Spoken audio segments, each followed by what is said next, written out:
मशरिक़ वुस्ता में हमास ने हथियार डालने से मना कर दिया है। जी हां, हमास ने गजा में जिस तरह के हालात हैं, ऐसे में इजराइल लगातार दबाव एक तरह से हमास के ऊपर डाल रहा है कि हमास हथियार डाल दे और हमास एक तरह से इजराइल के सामने सरेंडर कर दे। लेकिन इस बीच हमास ने साफ साफ इनकार कर दिया है।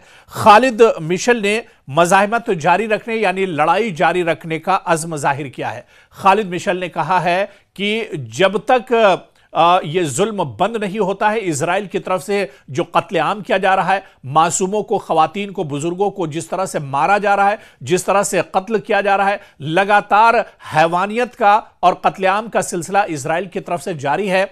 जब तक यह सिलसिला इजराइल की तरफ से थमेगा नहीं, तब तक हमास हथियार डालने वाला नहीं है। दरअसल आपको याद होगा कि पिछले 2-3 महीने पहले अमेरिका ने एक माहिदा किया था, जो माहिदा दरअसल इजराइल और हमास के दरमियान हुआ था। और उस माहिदे की जो सबसे अहम बात थी वो ये थी कि हमास के जो लड़ाके हैं, हमास के जो मुजाहिदीन हैं, वो अपने हथियार एक तरह से तर्क कर देंगे, हथियार छोड़ देंगे और उसके बाद एक तरह से जंगबंदी गजा में हो जाएगी। हमास इस पर भी राजी हो गया था, लेकिन जब जब इस तरह की जंगबंदी की बात हमास की तरफ से हुई है या किसी सालिस ने जंगबंदी कराई है, तो उसमें हमेशा इजराइल ने धोखा दिया है। बिन्यामिन नेतन्याहू या फिर जो फौज है इजराइल की, उसने हमेशा धोखा दिया है। एक बार फिर से जंगबंदी हुई थी और इसमें सालिस था अमेरिका। अमेरिका के कहने पर जंगबंदी हुई और जंगबंदी के बाद जो कैदी थे उनका तबादला हुआ।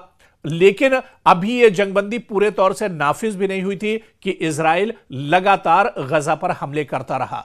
पिछले 2-3 दिन पहले ही एक बड़ी खबर आई थी गजा में, जहां पर इजराइल ने बड़ा हमला किया और कई लोगों को मौत के घाट उतार दिया, कई लोगों का कत्ल कर दिया गया।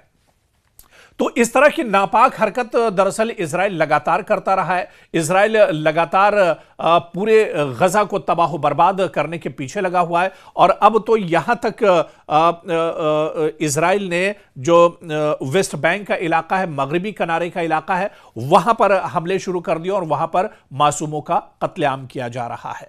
तो ऐसे में हमास ने अब साफ साफ अल्फाज में कहा है और हमास के सीनियर लीडर खालिद मिशेल का भी कहना है कि फिलिस्तीनी मज़ाहमती तंजीम हमास हथियार नहीं डालेगी और ना ही गजा में गैर मुल्की मुदाखलत को कबूल करेगी। यह भी हमास ने साफ कर दिया है कि अगर कोई गैर मुल्की गजा में मुदाखलत करता है तो उसे भी बर्दाश्त नहीं किया जाएगा।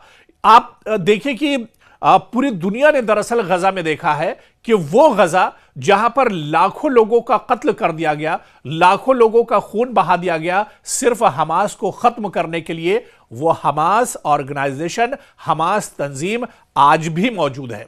हमास के मुजाहिदीन आज भी जंग लड़ रहे हैं। वो हमास खत्म नहीं हुआ, हालांकि उस हमास की आड़ में इजराइल ने लाखों लोगों का खून बहा दिया और एक रिपोर्ट के मुताबिक 70,000 लोगों का कत्लेआम गजा के अंदर किया गया है। लेकिन हासिल क्या हुआ? दरअसल हमास को मिटाना मकसद नहीं था, गजा को तबाह करना मकसद था। गजा में जो मुसलमान थे उन्हें उनका खून बहाना मकसद था और गजा पर दरअसल नाजायज इजराइल कब्जा करना चाहता था अपने मकसद में। हालांकि इजराइल अब भी कामयाब नहीं हुआ है और इजराइल लगातार अब भी गजा पर हमले करता रहता है और इजराइल की बमबारी में अभी भी हजारों मासूम जो है वो मारे जा रहे हैं। तो अमेरिका ने पूरी कोशिश कर ली, दुनिया की जो बड़ी ताकतें थी उन्होंने कोशिश कर ली, गजा में जंग रुकी नहीं, क्योंकि जंग के मामले में इजराइल की नीयत साफ नहीं है और इजराइल नापाक हरकत गजा पर लगातार कर रहा है।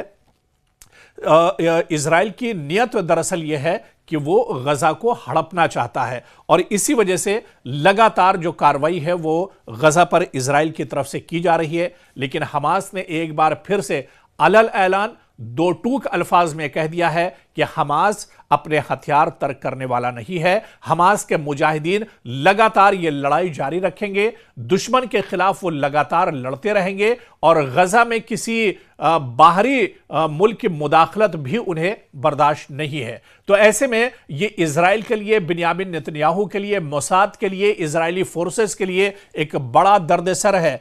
आज भी आप देखिए कि हमास के जो लड़ाके हैं वो मौजूद हैं और जब मौका मिलता है तो दुश्मन पर बड़ा हमला करते हैं। इजराइल के नाक में हमास ने दम करके रख दिया है। तमाम जो हथकंडे हैं इजराइल ने एक तरह से अपना लिए हैं, लेकिन गजा से और फिलिस्तीन से, मगरिबी किनारे से हमास को इजराइल खत्म नहीं कर पाया है। और अब जो बयान आया है हमास के सीनियर लीडर खालिद मिशेल की तरफ से कि हम आखिरी दम तक लड़ते रहेंगे और हम हथियार तर्क करने वाले नहीं हैं।